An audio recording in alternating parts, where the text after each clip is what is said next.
Hello friends, welcome to NSK tutorial.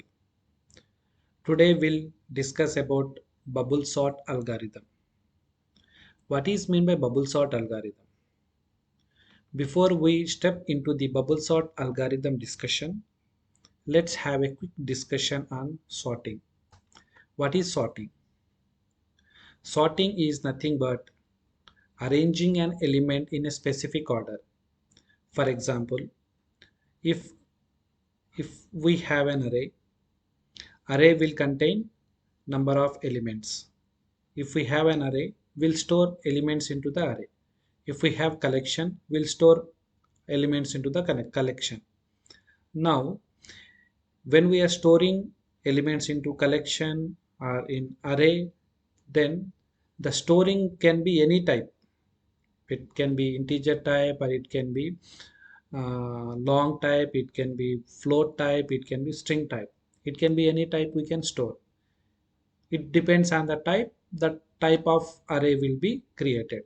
Type of collection, a type of array will be created. Now, for example, take an example. If we have an integer array, that integer array having some elements, that elements are in proper order. We don't have proper order maintenance in that array or collection. If we wanted to specify, if we wanted to display, if we wanted to arrange the elements in a specific order, whether it can be the ascending order or descending order, then we can go with the sorting. To do this one, we have multiple number of sorting methodologies. Bubble sort is one of the method to arrange the elements in specific order. We took an example for integer. If we have an array with strings, if we have a collection with string, then we can arrange that collection or elements in alphabetical order or lexicographical order. Let's discuss about the bubble sort. Bubble sort is one of the methodology which we'll use to arrange the elements in one specific order. So bubble sort is also called as sinking sort. If you see the below example, let me take the pointer here. If you see this below example, collection of elements. See, this is my collection which is having these elements 3, 5, 2, 7, 6, 8. These are in proper order. This is not maintaining any order.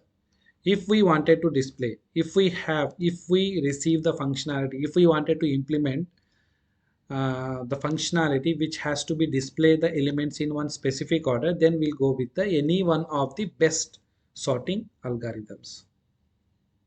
Then finally, at the end of these sessions, sorting sessions, we'll discuss which one is the best sorting algorithm. Before that, we'll go through one by one. We'll go through one by one: bubble sort, insertion sort, selection sort, heap sort. We have a lot of things. Then once we have discussed all these sortings, then we'll discuss which sorting has to be used for the better application performance wise. Now, how bubble sort will work? Now we have seen what is bubble sort. Now how bubble sort will work?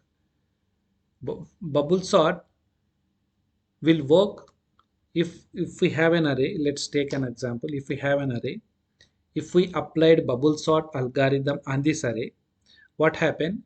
It will array elements will traverse from first to last. This first to last by comparing each other. Like example, when we apply this logic, 3 will compare with 5. Like example, bubble sort will arrange the order like from increasing order. Increasing order means 2, 3, 5, 7, 6, 8 is the increasing order. It means ascending order. Now here we have the array which is in proper order. We need to finally arrange it to this order. Then the elements will traverse from first element to last element. This is our first element and this is our last element. While traversing, while it is performing an operation, it will check its each element, two elements at a time, like 3 and 5 will check each other, and it will compare. If it is greater, it will move here. If it is lesser, this will move to the first one. Like if you see this example, 3 greater than 3 is greater than 5, no. So this will not have any action. Now it will go to the next element, 5 greater than 2, so this will swap. 2 will come to this first position, this is 0 and first position, and 5 will go to the second position. Like 5 greater than 7, false, and then the same 5 will become here. Then 7 greater than 6, so it will get swapped. Like this it will work one by one. Let's go to the flow chart. If we understand this flow chart, if we understood this flow chart, we can convert this into the programming. Let's take, to implement this bubble chart, we need to create two loops, two for loops. One is outer loop, another is inner loop. In outer loop, what happen? It will traverse through all the elements, and in inner loop it will compare by each and every element. If its condition is matching, then it will swap the values. That is the main mechanism of inner loop. Now let's take, we have took the outer loop we have initiated value with I equal to 0, and length we need to check the length of the array. Length of the array is 6, 0 less than 6, 0 less than 6. The condition is true, so it will come inside. Next, the inner loop will be starts. When I is equal to 0, this inner loop will be starts until this condition is, an inner loop will be starts and it will execute, it will increment and it will execute until this condition will get false. Once it get false, it will come to the outer loop. Here it will increment the I value to 1. Let's go to this inner loop. Now inner loop, again we have declared j is equal to 0, j less than array dot length, means 6 is our array length, minus 1, minus 1, minus 1, because these values will store from 0 to 5, so the length is 1. So the last element we cannot compare with, we don't have any other element here, so this element, finally we need to compare this 6 with 8 only. 8 we cannot compare with other thing. That's why whatever value is there at the end of this array, that value is the final one. And then it will come inside. Then here we are checking 6 minus 1 is 5. Then what is the I value? Is 0. Finally, j less than 5. It will iterate 5 times. Then j less than 5. The condition true. It will come here. Array of j. Array of j. What is j? 0. Means 0th element. Greater than array of j plus 1. What is j plus 1? 0 plus 1. 1. Means 3 greater than 5. Condition false. So it will not have any action here. It will be remains as it is. These two elements will remains as it is. Then it will come here. Then again it will increment the value j plus plus. Sorry, I forgot to mention j plus plus incrementation here. But it will increment the value. J will become 1. So what happened? J 1 less than 5. Condition true. It will come here. What is j? J is 1. Array of 1 means 5. This will store in the index actually 0, 1, 2, 3, 4, 5. Array of 1 means 5 greater than. Array of 1 plus 1, 2 means 2. 5 greater than 2. Condition is true. Then what we are doing? This array of j means first position.